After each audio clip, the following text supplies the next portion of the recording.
Ladies and gentlemen, hello and welcome to another episode of Booking a Better Wrestler. My name is Paul Laporte, and this is the show where we take a wrestler on the WWE roster and change up his character or his gimmick in a way that I think would better suit them. Thank you so much for tuning in.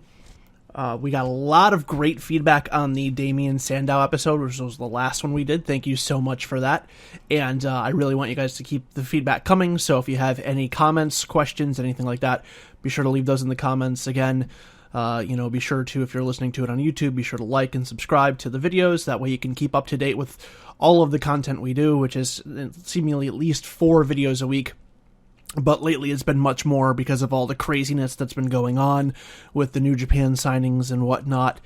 We also will probably be doing something on Royal Rumble within the next week or two. We'll probably do like another roundtable thing, discussing what we think is going to happen at the Rumble and what we think should happen.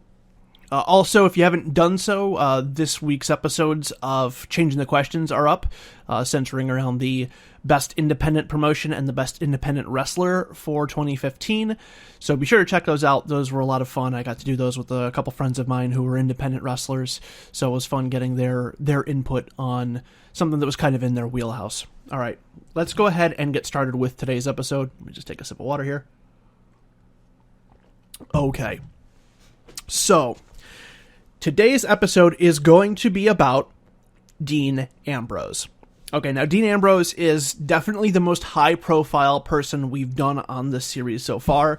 The series isn't just meant to take guys who are on the undercard and bring them up to some sort of actual prominence, although that was kind of the main reason I invented this show.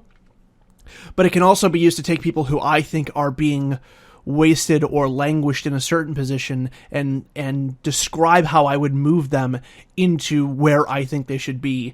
And for Dean Ambrose, and it's funny because there's a friend of mine who I kind of go back and forth on this with, who he doesn't like Dean Ambrose very much, and I can see why, because he only knows Dean Ambrose from what he's seen in WWE.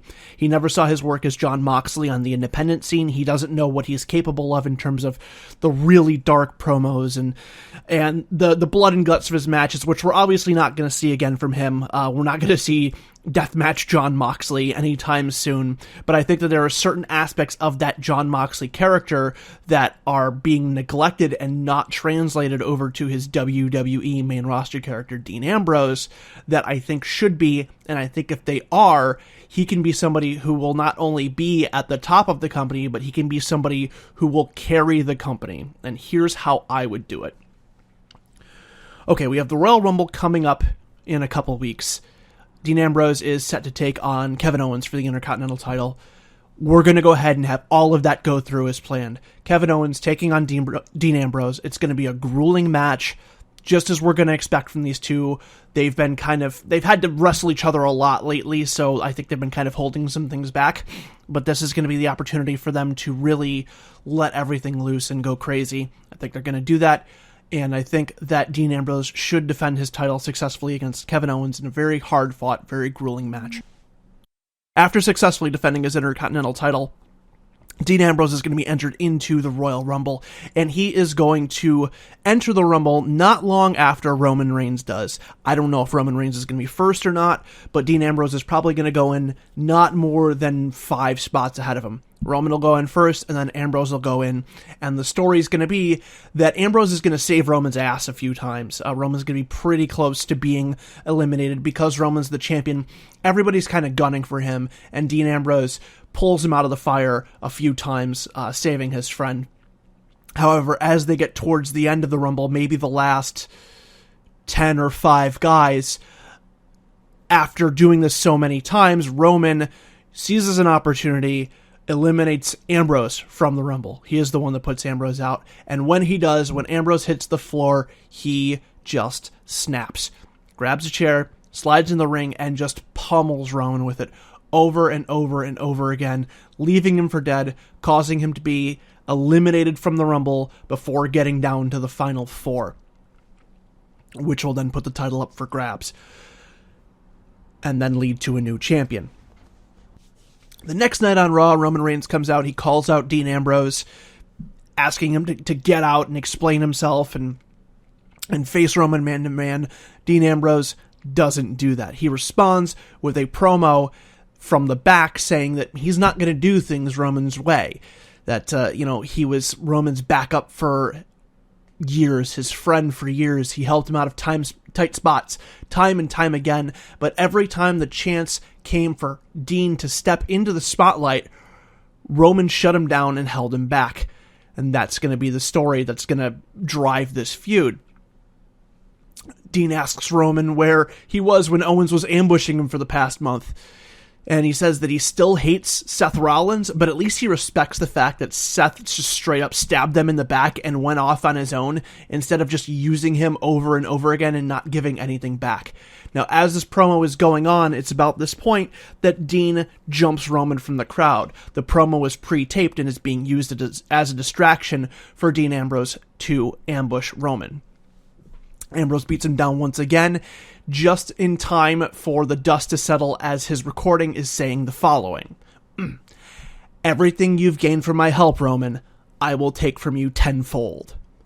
And this leads to the program between Roman and Dean. During the entire build-up, they don't wrestle a single match, and this is important. WWE likes to have their guys wrestle these insignificant matches on Raw and SmackDown. Yeah, I get it, you got a lot of TV time to fill, but you can forward a feud in other ways than having these guys face off 100 times.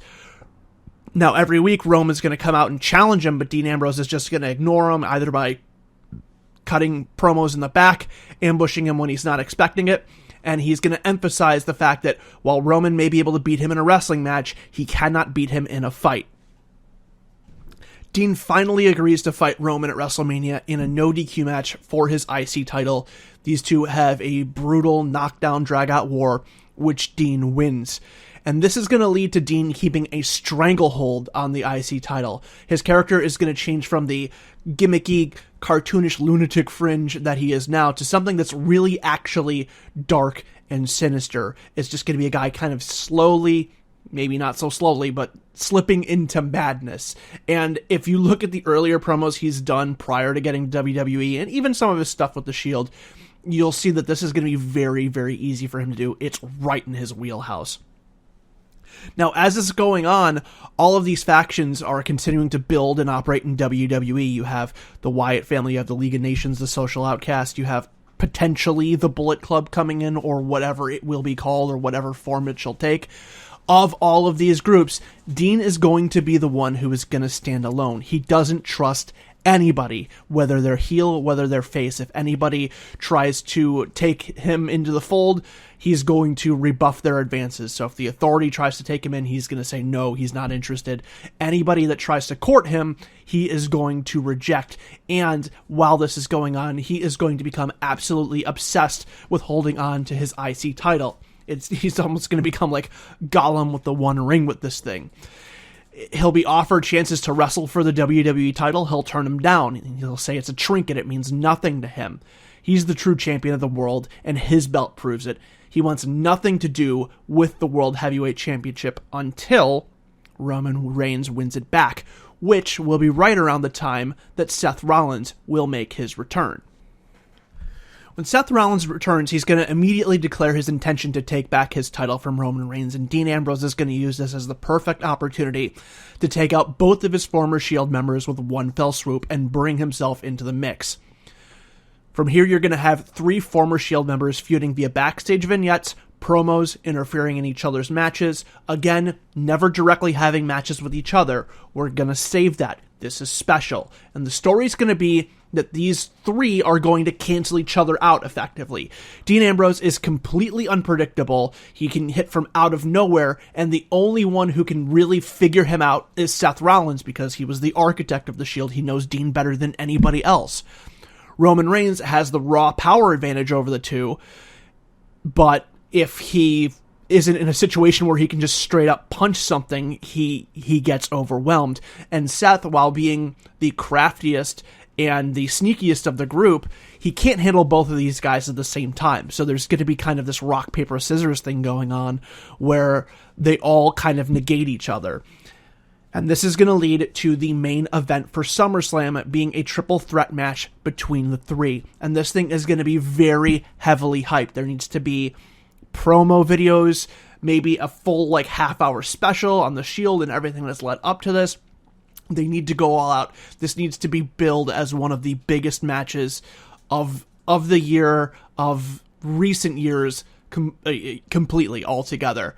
And to ensure that a final victor is going to be decided in this blood feud between these three, and also because the Authority will have a beef with every one of these men at this point, because Seth is going to kind of renounce the Authority since his return, this match is going to be billed as the first ever triple threat Iron Man match. It's going to go 1 hour long, and the person who has the most pinfalls, submissions, whatever, at the end is going to be declared the winner.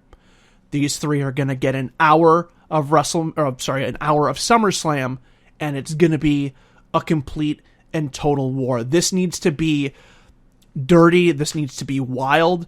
There can be disqualifications, and those can be factored into the win count, but this needs to be a just really just a complete and total brutal knockdown drag out war. And I know I've used that word a few times, brutal, but when these guys are involved with each other, the feelings that run in there and the hatred that runs with each other needs to really come out in these matches, especially because we're only having them face off once. We're having Dean go against Roman, and then we're going to have the three of them go against each other. If during this match one or more of them can accidentally bleed, so much the better. It'll just make the drama that much higher. And it's going to end with Dean Ambrose getting the final pinfall after Roman Superman punches Seth, but Dean grabs him at the last second, hits him with Dirty Deeds, pins him, and it's going to be a final score of 2-2-3. Dean Ambrose wins the World Heavyweight Championship, still has the IC title, and is now a double champion, and he is the person who is leading your company forward, and this is where that period begins. I think that Dean Ambrose should be the person to carry the company into the next generation, more so than anybody else, and here's why. For a person to lead the WWE, they need to have a charisma that is completely and totally unmatched, and I believe more than anybody else in that company, if he's played right, that's Dean Ambrose. I don't think he has been as of late.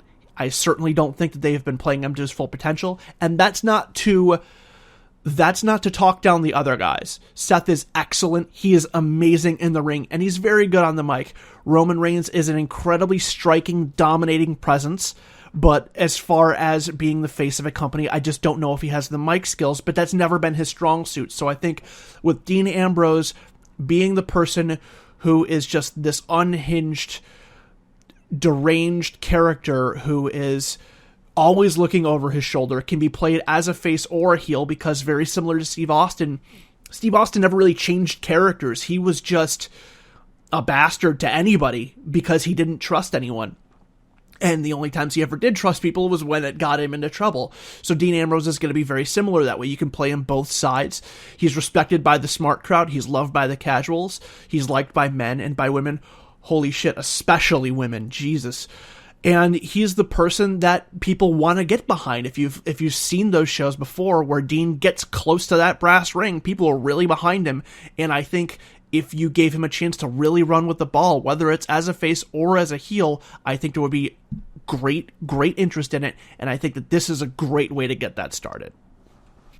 All right, ladies and gentlemen, that's going to wrap it up for me. I hope you enjoyed this episode of Booking a Better Wrestler. Again, be sure to check out all the other content we have on the site. You can check that out at our YouTube page. Just search for Changing the Questions, or you can check us out on our Facebook page as well. Same thing. I think it's facebook.com/changingthequestions for that. You can also send us feedback at changingthequestions@gmail.com, or on Twitter at changingtheqs, which is at changingtheqs.